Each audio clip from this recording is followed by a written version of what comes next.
A ver, pensemos en esto por un segundo. ¿Quién fue el Steve Jobs del siglo XV? Suena raro, lo sé, pero ese título podría ser para un hombre que cambió el mundo para siempre. Y no, esta no es solo la historia de un invento, es la historia de un visionario, casi una tragedia. Vamos a meternos de lleno en la increíble y dramática vida de Johannes Gutenberg. Para empezar, ¿alguna vez nos hemos puesto a pensar en cómo sería un mundo sin libros impresos? O sea, de verdad, imagínenselo. Cada texto, cada idea, todo, pero todo copiado a mano, letra por letra. Estamos hablando de meses, a veces años, para tener una sola copia de un libro. ¡Una locura! Claro, en un mundo así, el conocimiento no era para todos ni de cerca. Era un lujo, pero un lujo extremo. Los libros eran como tesoros, ¿saben? Y producirlos era lentísimo. La información, básicamente, estaba secuestrada en manos de unos pocos. Y eso, pues, era el gran freno de mano para el progreso de la humanidad. Pero todo eso estaba a punto de volar por los aires. Y todo gracias a la obsesión de un orfebre alemán. Un tipo que vio un sistema que no funcionaba y se le ocurrió uno nuevo. Uno capaz de multiplicar la velocidad de producción hasta 300 veces. Su nombre, por supuesto, era Johannes Gutenberg. Ok, para entender de verdad lo que hizo este hombre, tenemos que viajar en el tiempo. Hay que irse a una Europa que estaba en plena crisis. Un continente devastado, sí, pero al mismo tiempo con unas ganas locas de nuevas ideas, con una sed de conocimiento impresionante. Miren, en el siglo XIV se juntó todo. Fue la tormenta perfecta, literal. Por un lado, la peste negra. Arrasó con el continente. Se llevó a millones de personas. Y claro, entre ellos, a muchísimos monjes y copistas, que eran los que se dedicaban a transcribir libros. Pero al mismo tiempo, ¿qué pasaba? Que las universidades estaban creciendo y la gente quería más y más libros. La ecuación era imposible. Menos gente para copiar, pero muchísimas más mentes que necesitaban leer. Y justo ahí, en medio de todo ese lío, aparece un aliado que nadie se esperaba, el papel, muchísimo más barato y fácil de hacer que el pergamino, que era de piel de animal. De repente, ¡pum!, teníamos el material perfecto para producir en masa. El escenario ya estaba listo para la que se venía.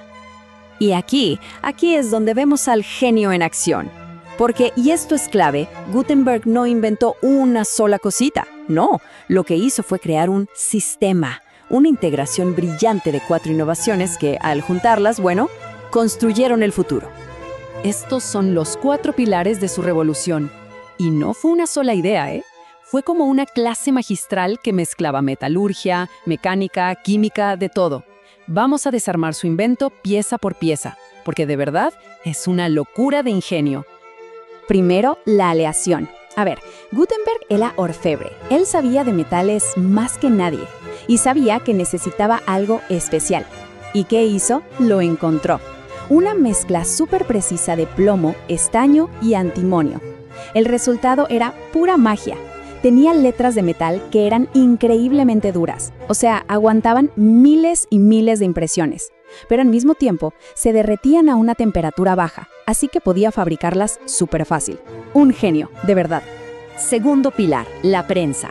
¡Qué jugada maestra! En lugar de inventar algo desde cero, se fijó en lo que ya existía, las prensas para sacar el jugo a las uvas para el vino. Con unos ajustes súper inteligentes, la adaptó para aplicar una presión fuertísima y sobre todo uniforme sobre el papel. Con un solo movimiento, ¡zas!, una página entera impresa de forma perfecta, limpia, clara, consistente. Ok, ya tenía las letras y la prensa. Pero problema, la tinta que usaban en esa época era a base de agua. Y claro, en el metal se escurría toda. No servía. Así que Gutenberg tuvo que ponerse el delantal de químico. Creó una fórmula totalmente nueva, a base de aceite de linaza y hollín. El resultado, una tinta espesa, pegajosa, que se agarraba a sus letras de metal y dejaba una marca impecable en el papel. ¡Qué capacidad de resolver problemas!, ¿no? Y aquí está la joya de la corona. Lo que une todo. A ver, ¿cómo creas miles de letras que sean idénticas, perfectas? Bueno, diseñó un sistema de punzón y matriz. Piénsenlo como un molde maestro para cada letra, cada símbolo. Esto le permitió fabricar tipos móviles en serie con una consistencia que nadie había visto. Era, básicamente, producción en masa cientos de años antes de la Revolución Industrial. Impresionante. Con su sistema ya listo, funcionando, revolucionario, Gutenberg se lanzó a crear su gran obra maestra. Pero, como pasa tantas veces en las historias de los grandes genios, el éxito profesional vino acompañado de una tragedia personal terrible. Su gran obra fue, claro, la Biblia de 42 líneas. Pero ojo, no era solo un libro, era una declaración. Era una obra de arte de una calidad tan, pero tan alta que competía cara a cara con los manuscritos de los mejores calígrafos. Era la prueba de que su máquina no solo era rápida, sino que también podía crear belleza. Pensemos en este número, casi 180 Biblias en unos 3 años. Esto suena poco hoy, pero en ese entonces era una locura. Estamos hablando de más de 50,000 páginas impresas con una calidad increíble. Una hazaña de producción que hasta ese momento era simplemente inimaginable. Pero aquí es donde la historia se pone cruel. Toda esa genialidad, todo ese esfuerzo, todo ese trabajo, y Gutenberg, el hombre que lo hizo posible, nunca, pero nunca, pudo disfrutar del éxito de su propia creación. La dura realidad de los negocios, ¿no? Su socio, el que puso el dinero, Johannes Fust, lo demandó por las deudas que había acumulado para montar todo, y Fust ganó el juicio. Se quedó con todo, la imprenta, la tecnología, el negocio entero. Gutenberg, el inventor que cambió la historia del mundo, lo perdió absolutamente todo. Murió años después, casi olvidado y sin un peso. Pero aquí viene lo increíble de todo esto. Podían quitarle el taller a Gutenberg, sí, pero nadie podía parar su idea. Era demasiado grande, demasiado poderosa. La revolución ya estaba en marcha y era sencillamente imparable.